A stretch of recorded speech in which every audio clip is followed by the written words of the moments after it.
नमस्कार दोस्तों, टीएआई art studio में आपका हार्दिक स्वागत है। आज हम सीखने वाले हैं नेचर ऑब्जेक्ट। इस नेचर ऑब्जेक्ट को हम आसानी से कैसे बना सकते हैं, और इतना ही नहीं, जो ये ड्राइंग है ये एलिमेंट्री इंटरमीडिएट से लेके जो एग्जाम्स है, इन एग्जाम्स को बैठने वाले बच्चों को लिए और जिनको ड्राइंग सीखना है इनके लिए बहुत ही फायदेमंद होने वाला है। तो यस, अगर आपको वीडियो अच्छा लगा तो उसको पूरा देखिएगा और यस, आसानी से सीखते हैं। अभी हम आज सीखने वाले हैं ऑब्जेक्ट ड्राइंग। अभी ऑब्जेक्ट ड्राइंग का प्रैक्टिस करते समय हमें एक चीज समझ के लेनी है, वो है हमारे सराउंडिंग में जो भी ऑब्जेक्ट्स होते हैं, ये सभी ऑब्जेक्ट्स का अच्छे से हमें ड्रॉ करने को आना चाहिए। अब उसके लिए हमें क्या करना होगा? तो हमें पहला कि उस हमारा ऑब्जर्वेशन बढ़ाना होगा। दूसरा, ड्राइंग बनाते समय किस तरह कौन कौन सी चीजों पे हमें ध्यान देना जरूरी है कोई भी ड्राइंग अगर हम बनाते हैं। तो चलिए देखते हैं किस तरह हम लोग अलग अलग ऑब्जेक्ट्स हमारे घर के अंदर के बना सकते हैं। जैसे कि मोस्टली जो भी हम लोग एलिमेंट्री इंटरमीडिएट जो एग्जाम्स होते हैं, तो ऐसे समय भी हमें काफ़ी डिफिकल्टीज होती है डिफरेंट डिफरेंट ऑब्जेक्ट्स बनाने की। तो पूरा का पूरा ऑब्जेक्ट ड्राइंग स्टिल लाइफ बनाने से पहले हमें प्रैक्टिस करनी चाहिए ऑब्जेक्ट्स की। अगर हम अच्छे से ऑब्जेक्ट्स बना लेते हैं तो हमारा काम बहुत आसान हो जाता है आगे ऑब्जेक्ट ड्राइंग बनाने के लिए और स्टिल लाइफ बनाने के लिए।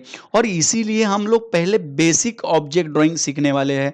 तो चलिए शुरुआत करते हैं। तो सबसे पहले जैसे मानो कोई भी ऑब्जेक्ट्स होते हैं, जैसे कि टोमेटो होता है नेचुरल ऑब्जेक्ट, और आपके मैनमेड ऑब्जेक्ट। ऑब्जेक्ट्स में भी दो डिफरेंस होता है, जैसे मैनमेड और नेचुरल, जिसके अंदर हम लोग जो भी सब्जियां है फ्रूट्स है वो आ जाते हैं नेचुरल में, और मैनमेड में जो यस जो आदमी ने बनाया है वो सब मैनमेड में आ जाता है। तो यहाँ पर ये देखिए, इस तरह हम लोग को अगर टोमेटो बनानी है तो हम लोग इस तरीके से इसे बना सकते हैं। तो ये हो गया अपना टोमेटो तैयार। तो बढ़िया से आप इसे बना सकते हो। इसी तरह मैक्सिमम जब आपको एग्जाम्स में जो जो चीज़ें आती है, जिसमें एक होता है कोकोनट, यस डिफ़िकल्ट होता है बनाने के लिए। तो किस तरह आप उसे बना, देखो ऐसे अगर आप लाइंस बना लेते हो, और ये जो कर्व लाइंस का अगर आपका प्रैक्टिस अच्छे से हो जाता है, तो ये देखो ये कर्व आप ऐसे बना लेते हो तो आपका काम दिखने में अच्छा हो जाता है और इट लुक्स गुड। ये देखिए ये तरह आपने बना लिया हमने। यहाँ पर ये दूसरा कर्व इस तरीके से हमने बना लिया है।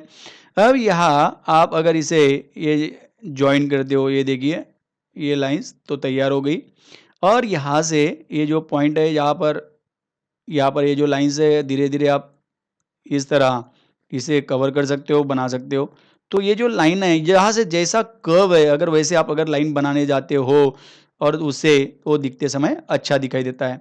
अब यहाँ पर आप चाहे उसको पॉइंट भी बना सकते हो पीछे की साइड में, या खुला भी रख सकते हो ये इस तरह। और कभी कभी ये ध्यान रखना कि कई बार ना ऐसे नेचुरल इफेक्ट जो होता है, जो धागे ऐसे निकल के आते हैं थोड़े नारियल के, तो वो भी अगर आप वो उसमें बना देते हो तो इससे क्या हो जाता है, उसका लुक चेंज हो जाता है, बढ़िया लगता है। यस, तो इस तरह आप कोकोनट भी बना सकते हो। और जैसे मानो कुछ पंपकिन है, पंपकिन की कोई कटा हुआ पंपकिन है, जिसके अंदर आप इस तरह ये कटा हुआ पंपकिन भी इसमें बना सकते हो। ये देखिए, ये यहाँ पर आपने कटा हुआ पंपकिन यहाँ पर बना दिया है। इस तरह आप इसे भी बना सकते हो। अब यहाँ पर हम बना लेते हैं और एक नेचुरल ऑब्जेक्ट, जिसे हम लोग काफ़ी टाइम हम उनको उसे यूज़ करते रहते हैं, ब्रिंजॉल। अब इसमें एक होता है छोटे टाइप का आता है, और दूसरा होता है एक अपना भरता बनाने वाला बड़ा सा ब्रिंजॉल, जो आप उसे भी आप बना सकते हैं। ये देखो ये सिंपल है, जोकर कैप जैसा उसे बना लीजिए तो आपका काम थोड़ा आसान हो जाता है। और यहाँ पर ये कर्व अगर आप इसे बना देते हो तो इस तरह आपका ये ब्रिंजॉल बन जाता है। आप चाहे तो यहाँ पर देखो, यहाँ पर ये हल्का सा कर्व देके आप इसे कंप्लीट कर सकते हो। अगर आपको लगता है इसे मोटा बनाना है तो आप यहाँ से और हल्का सा बड़ा बना के आप उसे बना सकते हैं। अलग अलग जैसे उसका कलर है उस तरीके से हम लोग आगे उसके प्रैक्टिस करेंगे। तो इस तरह हम लोग अलग अलग जो भी हमारे। अब अगला नेचर ऑब्जेक्ट हम लोग देखते हैं। आज हम सीखते समय सिर्फ नेचर ऑब्जेक्ट के ऊपर ध्यान देते हैं, जिससे हमारा नेचर ऑब्जेक्ट ज़्यादा अच्छे से स्ट्रांग हो जाए और कोई भी नेचर ऑब्जेक्ट बनाते समय हमें कोई भी परेशानी का सामना ना करना पड़े। आप इस तरीके से भी इसे बना सकते हैं। और दूसरा और एक थोड़ा शेप हम इसके अंदर चेंजेस बदलाव कर सकते हैं।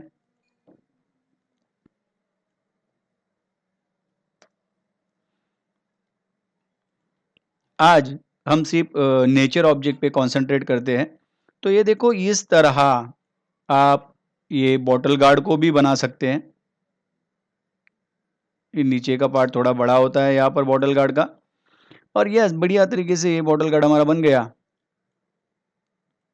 ये देखिए, अब इसी तरह अब जब हम यहाँ पर ये ड्राई कोकोनट है, उसी तरह हम जो ग्रीन कलर का कोकोनट आता है वो भी कभी कभी एग्जाम्स में आता है बच्चों को। तो देखो वो किस तरीके से हम लोग बना सकते हैं आसानी से। पहले हमने एक ट्रायंगुलर शेप बना दिया और ये यहाँ से इसे कर्व करके आप ऐसे इसे नीचे ला सकते हैं। इसमें हल्का सा अगर आप ये शेप ले सकते हैं, अगर चाहे तो हल्का सा लंबा भी बना सकते हैं। अब कोकोनट कभी कभी टूटा हुआ कोकोनट आता है जो इंटरमीडिएट में ज़्यादा बच्चों को आ सकता है, ऐसा रहता है। तो यहाँ पर अगर आपको बनाना है तो आप इस तरह उसे बना सकते हैं। अगर चाहे तो हल्का सा क्रॉस भी आप उसे ले सकते हैं, जैसे मानो थोड़ा हम बदलाव कर लेते हैं, उसके अंदर चेंजेस कर लेते हैं। ये देखो ये इसे आप कर्व कर सकते हैं। और अंदर का जो कोकोनट होता है वो हल्का सा लिटिल बिट जिगजैग तरीके से होता है, तो आप इस तरह उसे बना सकते हैं। और ये जो लाइन है ये अगर आप कर्व्स अच्छे से बना लेते हो तो यहाँ से आपका काम आसान हो जाता है। और नीचे ये पार्ट देखो आप इस तरीके से अगर बना लेते हो तो आपका ये जो कोकोनट है तो ये भी अच्छे तरीके से बन जाता है। और एक नेचुरल जो लाइंस है थोड़ी बाहर आई हुई जो धागे होते हैं वो आप इस तरह अगर बना लो तो उससे आपका ड्राइंग दिखते समय अच्छा दिखने लगता है। तो इस तरह आप उसे बना सकते हैं। इसी के साथ-साथ मैक्सिमम आपको जो अलग-अलग ड्राइंग्स आते हैं, इसी तरह और कुछ नेचुरल ऑब्जेक्ट्स हम लोग देख लेते हैं। ये देखो, आप इसे इस तरह बना सकते हैं। और इसके ऊपर लाइन्स होती है जिसको मराठी में शिरोड ऐसा बोला जाता है। ये भी बॉटल गार्ड जैसा ही होता है, लेकिन सिर्फ इसमें डिफरेंस ये होता है कि यहाँ पर लाइन्स होती है इसके ऊपर। इस तरह आप इसे बना सकते हैं। ये देखो, बन गया। और कभी कभार कैबेज भी आपको एग्ज़ाम में आ सकता है, जैसे तो आप ऐसे भी इस तरह कैबेज बना सकते हैं, कॉलीफ्लावर बना सकते हैं। तो ये देखिए एक सिंपल तरीके से अगर आप यहाँ पर कैबेज बनाने जा रहे हो तो ये देखो वहाँ पर उनके जो पत्ते होते हैं ऐसे हल्के से बाहर आते हैं। तो आप ऐसे इस कैबेज को आप बना सकते हो। और यहाँ से अभी कैबेज कैसा है कि एक इस तरह उसके ऊपर लेयर्स होती है, तो वो लेयर्स आप इस तरह उसको दिखा सकते हैं। और बाद में कलरिंग के समय अच्छे से शेडिंग करके हम उसके अंदर और बढ़िया उसे बना सकते हैं।